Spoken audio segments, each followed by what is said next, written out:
Olá, o meu nome é Caetano Xavier e sejam bem-vindos ao podcast Fidelidade Studio. Mas isso tem saída? Se andamos a perguntar há 2 temporadas se isso tem saída, chegou a altura de perguntar aos donos da porta de entrada. Afinal, a saída é garantida ou somos nós que a fazemos? É hora de responder às perguntas difíceis e hoje chamámos reforços da fidelidade e recebemos no Mas Isso Tem Saída a Catarina Neves e o Pedro Ribeiro. Bem-vindos ao Fidelidade Studio. Obrigado. Sentem-se um bocadinho em casa. Completamente.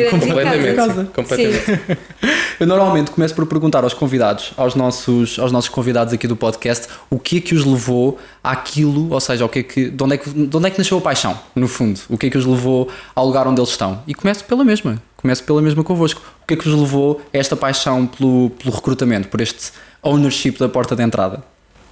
Não sei. Começas tu, Catarina. Começo eu? Sim.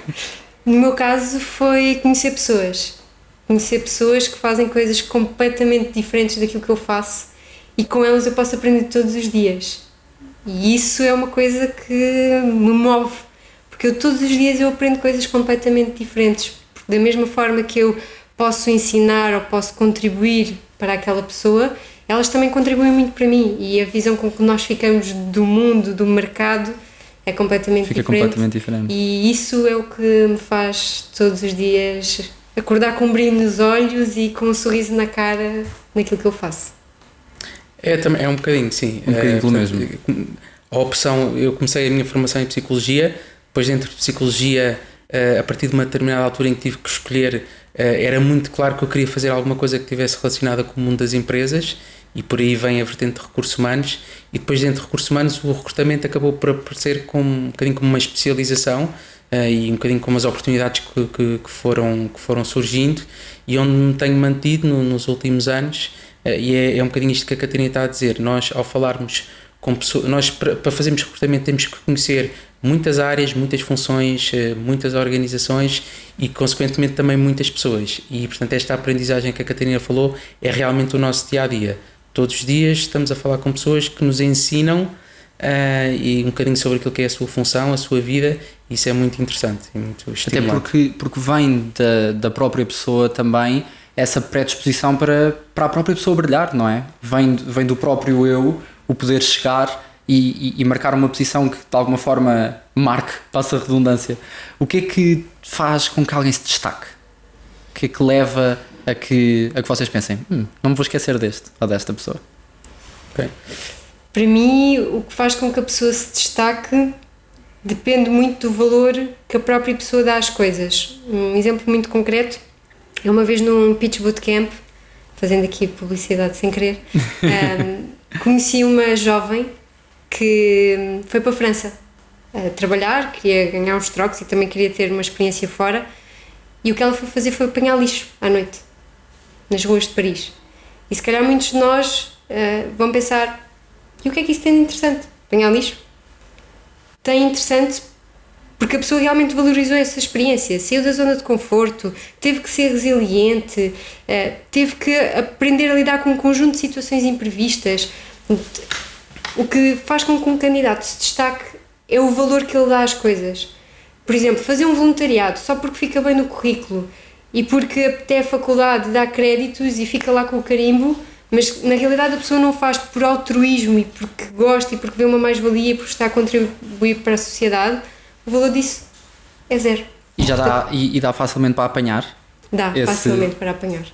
Vê-se pelo olhar das pessoas, pela conversa, pelo entusiasmo. Pelo entusiasmo, pela energia, pela forma como os brilhos olham, como a pessoa se expressa, e isso realmente, e até pela muitas vezes a duração com que a pessoa faz, porque muitas vezes quem faz só para cumprir calendário e ganhar uns créditos faz aquilo num período muito curto, específico no tempo. Quem o faz por altruísmo, se calhar já o fez muito antes disso, continua a fazê-lo, não necessariamente se calhar com a mesma instituição, o que for, mas continua ligado a esse tipo de atividades. Portanto, nós conseguimos perceber da mesma forma que a questão do Erasmus. Sim. Hoje em dia, é verdade, o Erasmus já está muito mais banalizado, entre aspas, já é muito mais frequente se nós encontrarmos pessoas que tenham feito Erasmus. Mas também ele continua a ser diferenciador com base naquilo que a pessoa traz de lá e com o propósito que a pessoa foi. Se a pessoa foi simplesmente só por viajar, porque olha, vou ali passei um bocadinho, mais do que vou também retirar valor de outras culturas, outras formas de trabalhar, outros ensinamentos. O valor que essa experiência pode ter dissipa-se. E, portanto, uma pessoa que se destaca, para mim, é aquela que realmente faz as coisas de forma genuína e valoriza a mais pequena experiência, e todos nós não temos a mesma origem, não temos o mesmo percurso, e por isso a forma como a pessoa valoriza vai fazer toda a diferença. E o que é que o leva a não se esquecer? Olha, eu complementaria, e acho que é importante desmistificar uma ideia que ainda existe muito, é que não há um perfil ideal para tudo. Isto quer dizer o quê? Que por vezes temos a ideia de que eu vou para uma entrevista, eu tenho que mostrar que sou altamente extrovertido e comunicativo e dinâmico e com iniciativa, e muitas vezes temos candidatos que vão para as entrevistas tentar desempenhar um papel porque acham que isso é aquilo que é desejável para aquela função, ou que é um perfil que toda a gente gosta. Exatamente. E que consegue sempre fazer melhor figura numa entrevista. Isso não é verdade, porque para cada tipo de função, ou cada tipo de função tem a sua especificidade em termos de requisitos e em termos de competências. Quando falo aqui em competências, falo nas chamadas soft skills, né, as competências comportamentais. E há muitas funções, muitas mesmo, em que nós procuramos exatamente o oposto de uma pessoa altamente extrovertida e muito empreendedora, ou há determinado tipo de culturas organizacionais em que isso pode ser ou ter essa personalidade, ou ter essa maneira de estar, pode até ser contraproducente, porque a função não exige. A função exige, por exemplo, que a pessoa esteja sentada o dia inteiro a analisar dados e a introduzir dados no computador. E, portanto, até sabe que a pessoa não seria feliz sendo como é naquela função. Exatamente. E, portanto, desmistificar essa ideia de que o que vende sempre melhor e o que causa melhor impressão é eu ser mega comunicativo, mega extrovertido, super simpático, saber vender sempre as ideias, e eu diria que aquilo que causa um melhor impacto é a autenticidade. É eu perceber que a pessoa com quem estou a falar, por um lado, se conhece bem ela própria, e isso isso é um bocadinho dramático, porque nós vemos que existe um baixíssimo nível de autoconhecimento, e não quer dizer necessariamente nos mais jovens ou nos mais velhos. Na generalidade das pessoas, quando se pergunta, olha, descreva-se, diga quais é que são, aquela pergunta típica que nós evitamos e que tentamos ir por outras maneiras daquilo que são as suas qualidades, os seus defeitos, ou os seus pontos fortes e pontos fracos, vemos que existe um grande déficit de autoconhecimento das pessoas, e portanto, logo, se eu não me conheço, eu também tenho dificuldade em projetar-me numa empresa, numa determinada função, não tenho capacidade de me autoavaliar e ver quais é que são as minhas áreas de melhoria.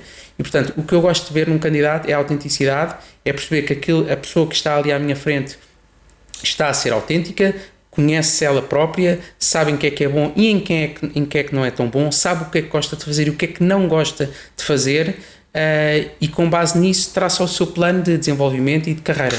É que é interessante nós vermos que muitas vezes o facto de haver perfis de pessoas que estão completamente focadas em estudos e não abrangem outras áreas, não lhes permite esse tempo de autoconhecimento, não é? Muitas vezes é nas experiências que nós vamos buscar a outros sítios e à nossa volta que vamos buscar esse conhecimento sobre nós. Quantas vezes não acontece ir fazer um estágio num sítio qualquer, ou uma experiência num sítio qualquer, ou viajar para um Erasmus e percebermos, olha, eu reajo desta maneira a esta... E há múltiplas maneiras, hoje em dia andam cada vez mais com a internet e com os meios de comunicação que nós temos de se obter esse autoconhecimento. Quando digo autoconhecimento eu para me conhecer a mim próprio, uma coisa muito simples que eu posso fazer é perguntar às pessoas que me rodeiam, à minha família, aos meus amigos, como é que me descrevem. Sim. Porque por aí eu posso depois concordar ou não com aquilo que está a ser dito, mas se me está a ser dito por alguém, é porque é a percepção que aquela pessoa tem sobre mim. Existem inúmeras ferramentas de autoavaliação e de autoconhecimento na internet que estão disponíveis de uma forma gratuita, portanto é mais uma questão de vontade do que propriamente do que estavas a dizer, estou muito focado nos estudos, portanto não tenho tempo para me conhecer. Eu acho que se a pessoa quiser e se achar que isso é prioritário, pode fazê-lo. Também digo que acho que as universidades e o ensino superior podia contribuir e estimular mais esse processo. E temos algumas universidades que têm gabinetes de carreiras e outro tipo de serviço, ou mesmo algum tipo de apoio dos professores nesse sentido, e isso é fundamental. Mas aí é a veia psicólogo, não é? Também. A ir buscar a importância da pessoa se conhecer a si própria, e também a lente do psicólogo a olhar para alguém e a ver a mente, a descodificar a mente, não é? Pode ser um bocadinho, mas é também a veia de quem faz recrutamento há muitos anos e se confronta diariamente com essa falta de noção que as pessoas têm delas próprias.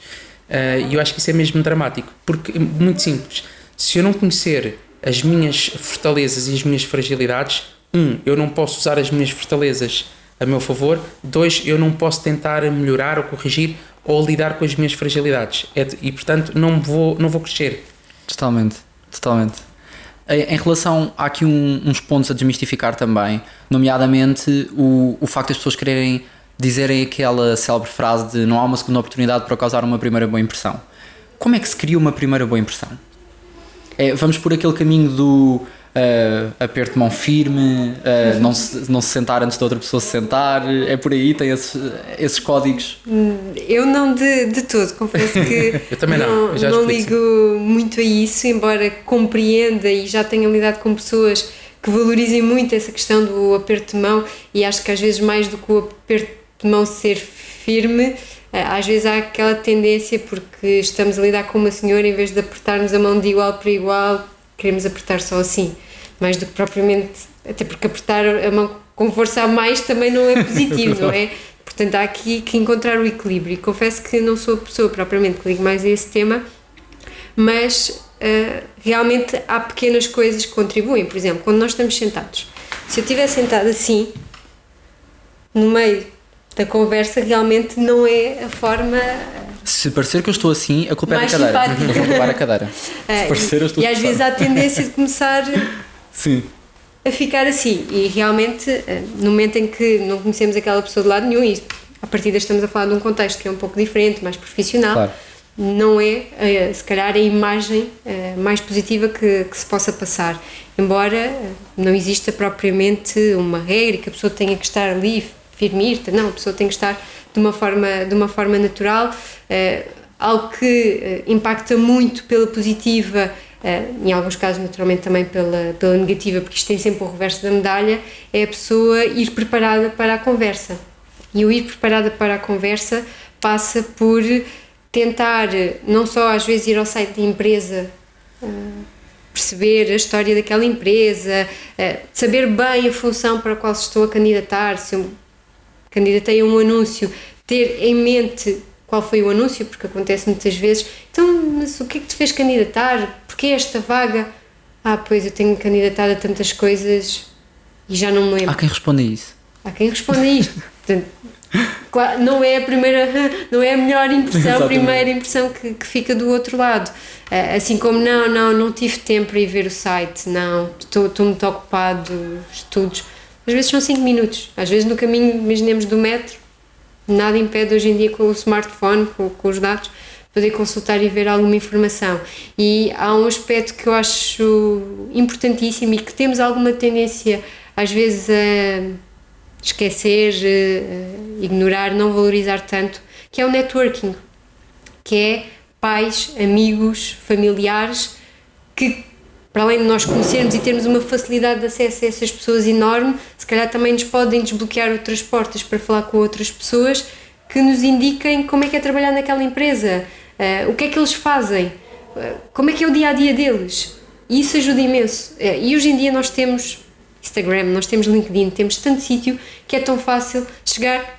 Caetano, olha, vi que estudaste nesta faculdade, eu também estudei, fomos colegas, vi que estás a trabalhar nesta empresa, podes partilhar comigo? Sim. Como é que está a ser? E isto é uma ferramenta poderosíssima, porque ninguém te vai dar um feedback mais genuíno e mais transparente do que essas pessoas. E tu vais saber e vais ter uma preparação completamente diferente. E isso é logo, tipo, ganhares 50 pontos logo à partida. E impedimos de nos enganarmos a nós próprios, muitas vezes. Exatamente. Muitas vezes nós vamos enganar-nos a nós próprios a certas entrevistas de emprego. Sim, e nós não temos todos que saber aquilo que queremos. Eu sou adepta de que se eu já souber aquilo que não quero, já é bom. Porque já não vou investir tempo ali e vou-me direcionar se calhar noutras coisas. E hoje em dia há tanta coisa que é normal, nós não temos que saber exatamente aquilo que queremos. Não, só quero aquilo e não quero mais nada. Mas se eu falar com pessoas e se eu for ter feedback, isso vai ajudar. Porque se eu achar, não é por aqui. Não é por aqui. O que é estar sentado, como o exemplo que o Pedro estava a dar, a ver dados, a fazer se calhar modelos, não, eu se calhar sou uma pessoa mais de relação e portanto, então não me vou candidatar ou vou dizer, olha, afinal não faz sentido para mim esta vaga. E isso é algo que muitas vezes, de uma forma inconsciente, nem aproveitamos a facilidade que hoje em dia as redes sociais têm e que nos permitem chegar a determinada informação, que é informação claramente privilegiada. Claro que sim. Deste lado, primeiras boas impressões. Olha, é primeiro ser realista e dizer que, de facto, sobre o que é que são as primeiras impressões, não é? Ou o primeiro impacto. De facto, o nosso dia-a-dia de quem faz recrutamento tem 1 hora ou 1h30 para conhecer uma pessoa e no final dessa conversa tem que tomar uma decisão se aquela pessoa avança no processo de recrutamento ou não avança no processo de recrutamento. E isto é uma realidade. Dito isto, eu não avalio candidatos pela forma como apertam a mão ou se estão muito ou pouco nervosos na entrevista. Aliás, eu procuro até criar uma situação de máximo conforto para a pessoa, de forma a que ela não esteja, porque é natural estar nervoso. Uma pessoa que não tem o mesmo traquejo do que outra em entrevistas, ou é a primeira ou a segunda que vai ter uma predisposição, ou um nível de nervosismo se calhar diferente daquele que já foi a 30 entrevistas. E portanto é muito injusto eu estar a condicionar a avaliação que faço depois de uma entrevista por causa da forma como a pessoa se apresentou ou como vem vestida. Nós não sabemos os backgrounds familiares da pessoa, não sabemos de onde é que elas vêm, como é que foram educadas, que dificuldades é que tiveram ou que não tiveram, e portanto seria muito injusto eu condicionar a avaliação que faço de uma pessoa com base nesses pequenos detalhes. Incrível. Que são pequenos detalhes. Incrível. E não são coisas estruturantes, e portanto a minha obrigação como recrutador é ir ao máximo a fundo, para já pô-la à vontade, voltando ao início da nossa conversa, para que ela possa ser autêntica, seja como for, possa ser autêntica, e depois é minha obrigação, e é uma obrigação moral e profissional, ir a fundo e para conhecer essa pessoa e dar-lhe uma oportunidade de se revelar quem é. E se eu vejo que ela está a ter dificuldades e não está a conseguir construir um discurso, eu tenho que arranjar maneira de chegar à informação que eu quero. E depois, quando eu sinto que tenho essa informação de uma forma segura, então é que eu tomo uma decisão. Agora, é muito injusto eu rejeitar alguém porque deu um erro de português no currículo, ou porque, lá está, voltando à questão do aperto de mão, ou porque se calhar a sua postura na conversa, ou se calhar tem um discurso mais informal ou mais coloquial. Sim. Isso é injusto, é muito injusto para aquela pessoa. E portanto eu tenho que me abstrair e tenho que ir além disso. E é a minha obrigação, e como digo, moral e profissional.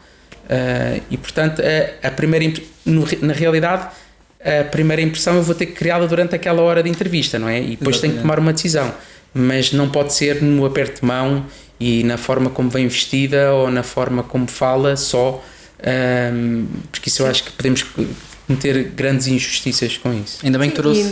E claramente, desculpa Caetano, iria acontecer. Eu lembro de casos que já conheci pessoas, por exemplo com alargadores, e sabemos que se calhar, e já há várias... nos mídias às vezes temas sobre isto, e pessoas com tatuagens, e porque é que, por exemplo, as nossas forças militares não podem ter tatuagens, e se calhar poderia existir uma primeira tendência de aquela pessoa tem alargador.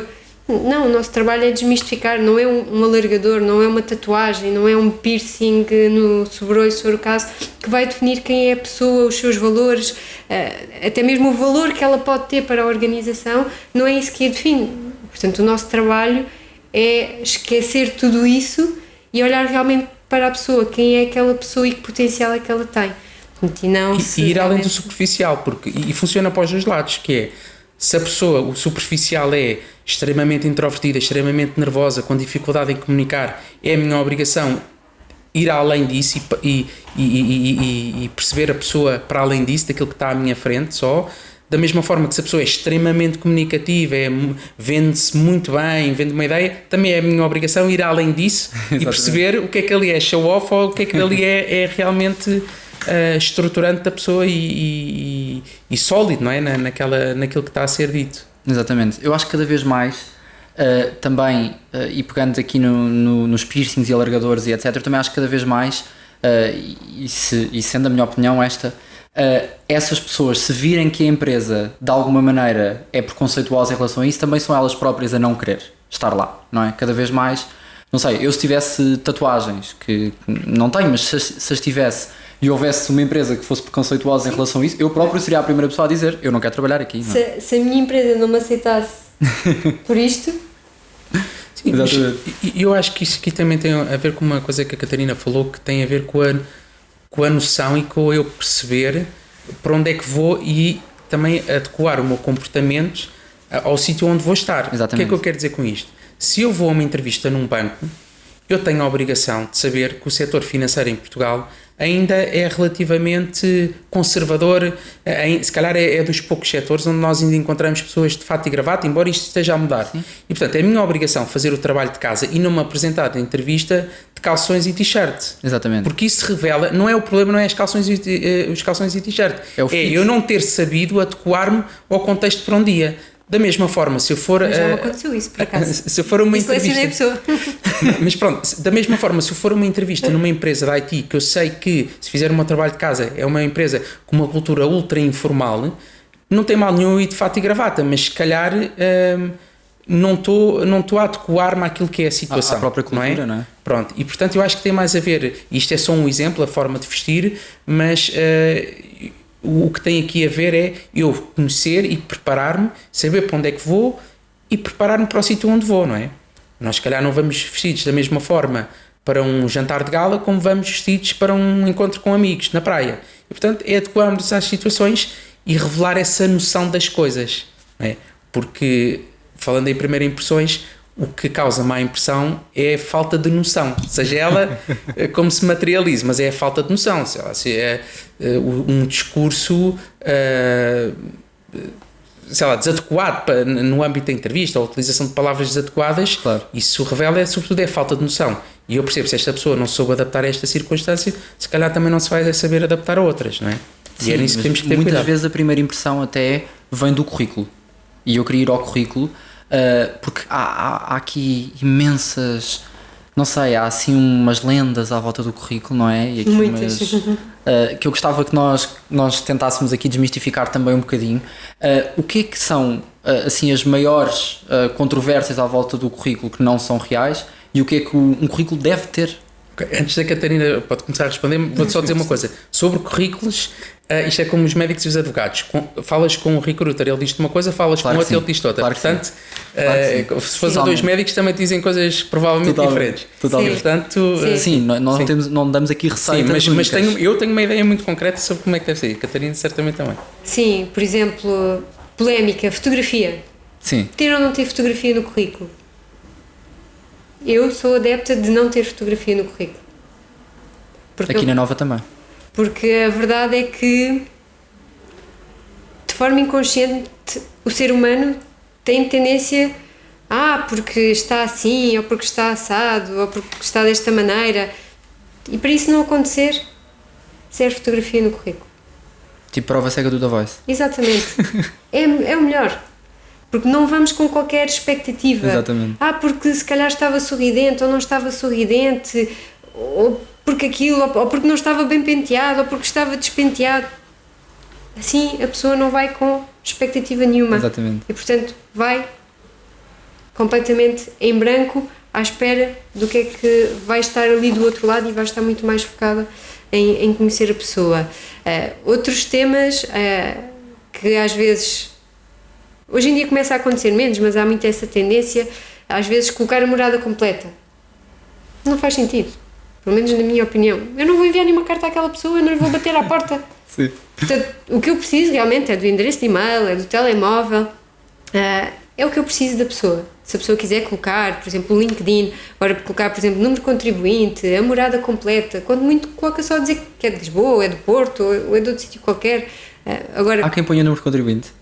Quem coloca o número de contribuinte, até mesmo a carta de condução, o cartão de cidadão, há quem coloque realmente muita informação. Parece um pedido para passar faturas, não é? Quase. Em nome da pessoa. Portanto, nada disso é necessário, basta quando muito dizer, lá está Carcavelos, o que for. É suficiente, não é preciso mais nada. E há muito, às vezes, o mito da questão de não ultrapassar as 2 páginas. E que uma pessoa não pode ter mais do que 2 páginas de currículo, e então há pessoas que depois têm tendência ou a colocar a letra muito pequena ou apagar certas coisas. Claro que se eu não tenho experiência nenhuma, não faz sentido eu ter sequer 2 páginas de currículo, uma página é chega perfeitamente. Agora, se eu já tenho 30 anos de experiência, eu também não tenho que estar a encafuar tudo ali necessariamente em 2 páginas. Portanto, é adequar também àquilo que é a experiência que a pessoa tem. E muitas vezes também a questão, e que modelo, ou seja, se Europass, se outro tipo, nós São contra o Europass? Eu sou. Eu já digo a minha opinião. Eu sou, embora perceba, porque para quem não tem experiência de fazer currículo dá estrutura, e isso é bom, mas isso pode servir como base para fazermos depois outros modelos, ou seja, porque o Europass primeiro tem ali uma formatação que ocupa muito espaço no currículo e que tem coisas que são um bocadinho redundantes e que nós podemos utilizar de outra forma, e por isso eu acho que o Europass não é o modelo mais interessante, mas também sei que há empresas que obrigam e que pedem obrigatoriamente, se a pessoa se candidata, que utilize o modelo Europass. É uma forma de standardização e que se garante ali determinadas informações, mas também é verdade que metade daquela folha no Europass é só ocupada a dizer nome, data, função, principais responsabilidades. Logo aí nós estamos a ocupar metade da folha. É um desperdício, quando podíamos ocupar com outras coisas que seriam muito mais interessantes e tínhamos a informação muito mais visual, porque o objetivo também de ter um currículo mais sintético é que visualmente seja mais fácil de ver, mais apelativo e no fundo também aguçar o interesse deste lado, porque no fundo o currículo é a primeira porta, essa é que é a primeira porta de entrada, muitas vezes é o currículo da pessoa e ele tem que nos fazer pensar, eu quero conhecer esta pessoa, tem aqui coisas tão interessantes e não temos que ter lá tudo escarrapachado, temos que ter pontos fulcrais que despertem a atenção deste lado, como no fundo no anúncio de uma marca qualquer, de qualquer coisa que nós vimos, aquilo tem que nos despertar o interesse e é um bocadinho por aí. Eu complemento com esta questão da fotografia, não fotografia, lá está, cada pessoa tem a sua opinião. Eu sinceramente não tenho uma opinião sobre ter ou não ter a fotografia. O que temos que ter mais uma vez é a noção, porque por exemplo, para países anglo-saxónicos é proibido ir à fotografia. Um currículo não pode ter a fotografia. Se eu me candidatar a uma função em Londres, eu não posso pôr a fotografia no currículo. A mesma coisa relativamente à data de nascimento. Não posso ter a data de nascimento no meu currículo porque isso pode ser considerado discriminatório. Certo. Mas isso tem a ver com especificações e com aspectos particulares de cada sítio. O que é que para mim deve ter o currículo? E eu vou dizer uma coisa que se calhar vai chocar quem está a ouvir e quem nunca fez recrutamento, mas uma pessoa que está a fazer uma triagem de currículos, seja através do LinkedIn, seja através de respostas a anúncios, vê um currículo, uma pessoa que seja experiente, em segundos. E o que é que eu quero dizer com isto? A primeira decisão, o recruiter que está a ver aquele currículo vai demorar segundos a tomar esta decisão. Este currículo não serve, ou este currículo serve para eu pôr de lado e depois ir ver com mais atenção. Portanto, correto. Ou seja, eu não vou convocar uma pessoa para a entrevista com base numa análise de segundos do currículo, mas eu naqueles segundos há uma triagem. Eu vou ter que decidir se não serve e eu nunca mais volto àquele que não serve, a não ser numa situação muito desesperada em que esteja mesmo à procura, não tenha conseguido encontrar a pessoa, então vou rever aqueles que pus de lado, ou se serve para eu voltar a ver com mais atenção. Isto quer dizer o quê? Quer dizer que a informação, eu que estou a ver currículos, quem fizer o currículo tem que ter isto na cabeça. Eu vou pôr a informação de forma a que quem está a ver não tenha que procurar a informação, que a informação lhe salte para os olhos. E o que é essa informação? É essencial, é onde é que eu estou a trabalhar, com que funções e há quanto tempo. Normalmente essa é a informação que nós pesquisamos. E que formação é que eu tenho? Eu normalmente quando estou a ver um currículo, eu tenho muito claro o perfil que quero na minha cabeça, tenho que fazer esse trabalho de casa antes e depois eu vou olhar para o currículo e dizer, esta pessoa tem a formação que eu preciso ou não? No caso de ser alguma função que exige uma formação específica, não é? Por exemplo, em matemática ou licenciatura em gestão ou economia, ou o que seja. Pronto. Feito esse check, eu vou ver, se estiver à procura de uma pessoa com experiência, lá está, isto não se aplica a recém-licenciados, se a pessoa, no percurso que teve, e eu no percurso que teve não vou ver o detalhe da função, vou ver o nome da função. Portanto, o nome da função tem que ser claro, tem que ser autoexplicativo, a empresa onde a pessoa teve também tem que ser clara e tem que começar a estar para os olhos, e já agora a data, porque isso é um indicador relativamente importante, se teve 3 anos ali, ou 2, ou 6 meses. E, portanto, um currículo deve ser clean, deve ser pouco poluído de muitos logotipos e de muita informação que confunda quem está a vê-lo, e deve ser, a informação deve saltar para os olhos. E depois o que é que eu faço? Eu vejo, ok, este é daqueles que eu quero pôr de lado, e depois numa segunda análise é que eu vou perder se calhar minutos, provavelmente minutos, a olhar para o currículo, a ver as funções que a pessoa desempenhou, e aí a descrição não precisa de ser ultra exaustiva, tem é que ser representativa daquilo que foi a função da pessoa. Depois tem outra, se calhar que é uma má notícia para quem está à procura de trabalho, é que se eu quiser ser eficiente, ou mais eficiente no meu processo de job search, eu quase que devo ter um currículo feito à medida para cada função a que eu me candidato. O que é que quer dizer com isto? Não vou inventar e pôr no currículo aquilo que estão à procura, não é? Coisas que não fiz. O que vou é, daquilo que já fiz, selecionar ou dar destaque àquilo que o meu interlocutor quer ver. Por exemplo, se eu tenho uma carreira, se eu numa primeira fase da minha carreira desempenhei funções em gestão de recursos humanos e numa segunda fase em gestão de eventos, e eu me estou a candidatar a uma função de recursos humanos, eu se calhar tenho que dar mais destaque a essa parte da minha experiência. Exatamente. Porque é aquilo que interessa ao meu interlocutor. Não é inventar nada, mais uma vez, não é pôr coisas que não fiz, é dar destaque àquilo que fiz. Até a mesma em mancha do currículo, não é? Deve ocupar mais espaço, mais linhas, mais caracteres com as coisas que interessam ao meu interlocutor. E isso quase que obriga a eu formatar e fazer pequenos ajustes ao currículo para cada função a que concorro. Bem, eu acho que saímos daqui com mestrado em currículo. Agora, de repente, assim, em 5 minutinhos. Não, mas dá para retirar muitas coisas que eu acho que na cabeça das pessoas... não sei, houve-se tantas vezes informação e depois informação contrária que acaba por baralhar. Sim, não é unânime. Acaba por baralhar muitas vezes. Nós estamos quase a chegar ao final, está a voar, mas estamos quase a chegar ao final. Eu gostava de saber, a título pessoal e de curiosidade, histórias ou alguma história, se puderem contar, assim engraçada, inusitada, de um processo de recrutamento, alguma coisa engraçada que tenha acontecido, uma coisa memorável, algo que vos tenha marcado de alguma forma, se calhar alguém brilhante, se calhar alguém não tão brilhante, não sei. Tem alguma história? Eu confesso que tenho várias histórias engraçadas que poderia partilhar.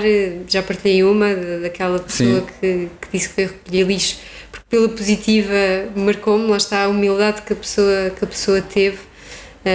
Já tive uma mais caricata, me faz rir imenso cada vez que partilho esta história, e o Pedro há pouco falou da questão da linguagem.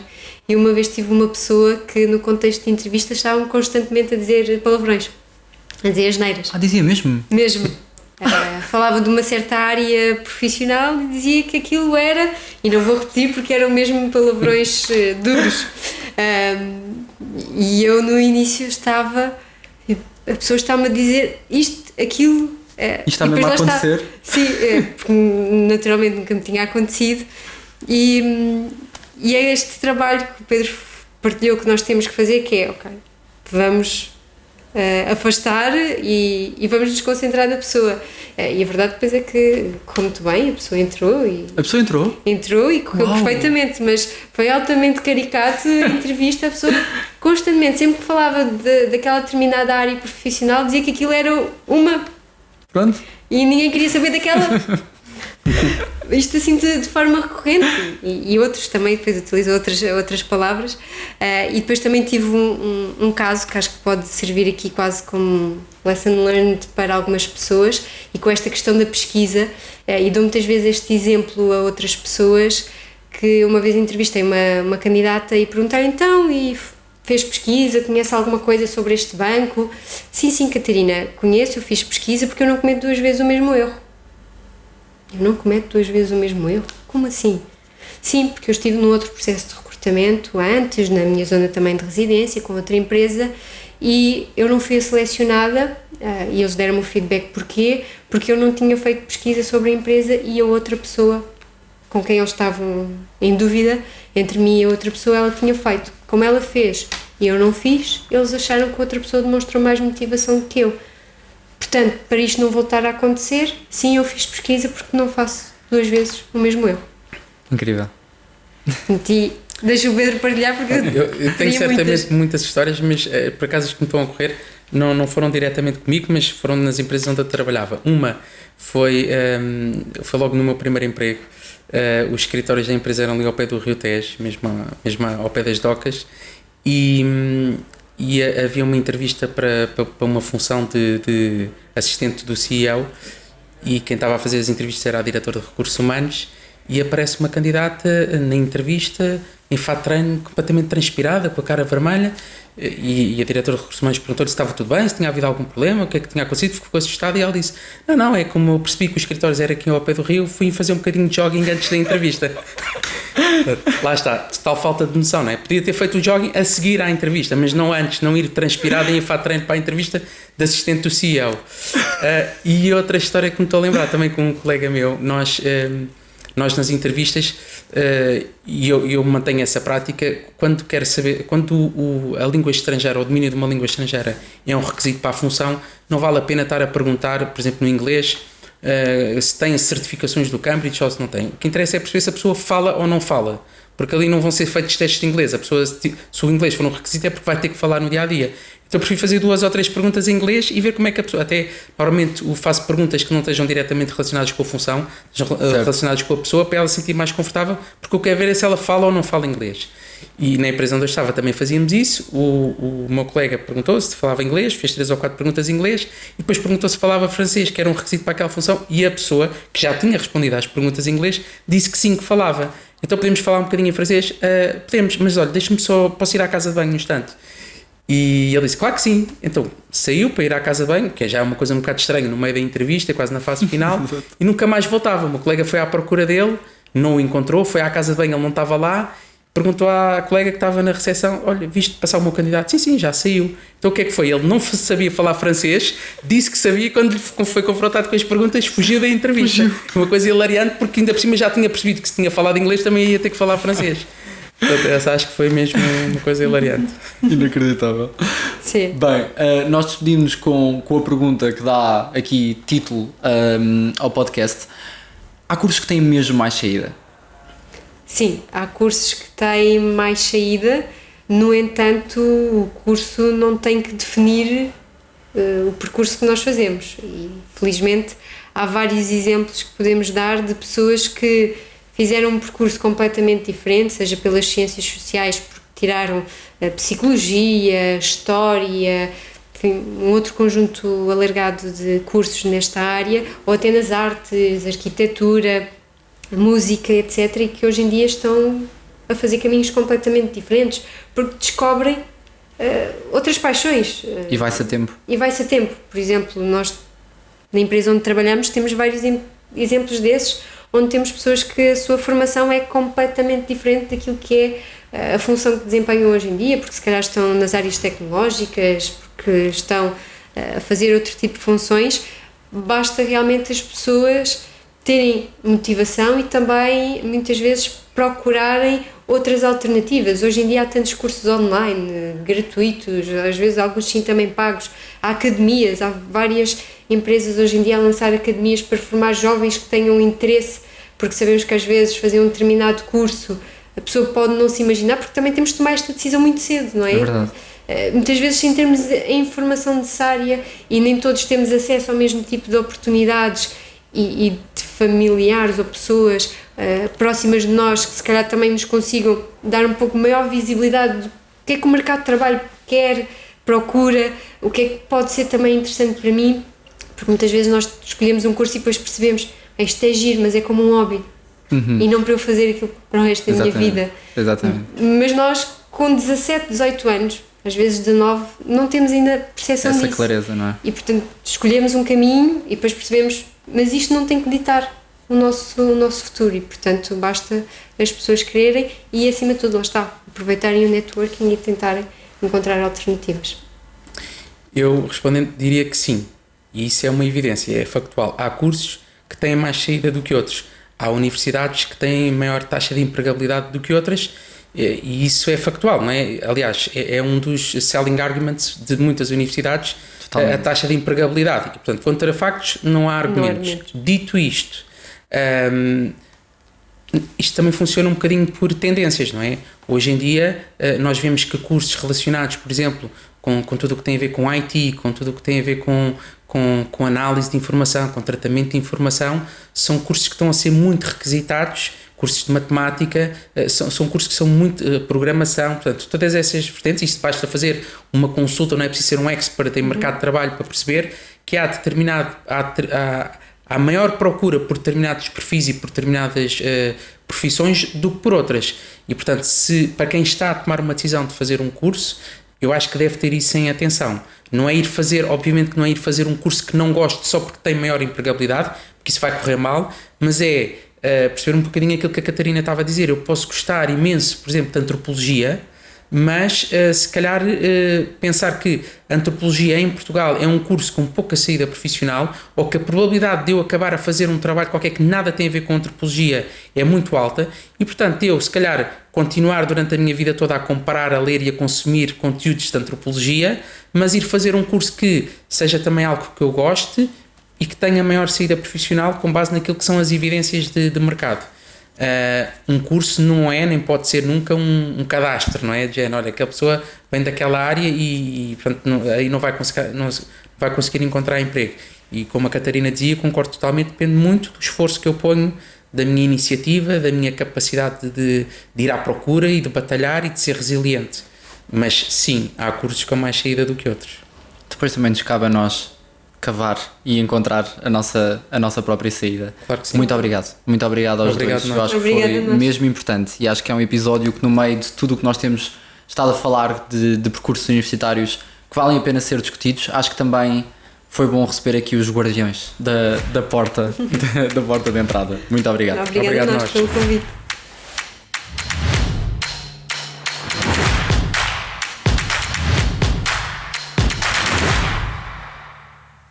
Este podcast é apresentado por Fidelidade Studio, um espaço disruptivo localizado na Nova School of Business and Economics. Através da gravação de vídeos e podcasts, pretende aproximar as novas gerações ao setor dos seguros e da fidelidade. Acompanha-nos no Spotify, YouTube e em fidelidadestudio.pt.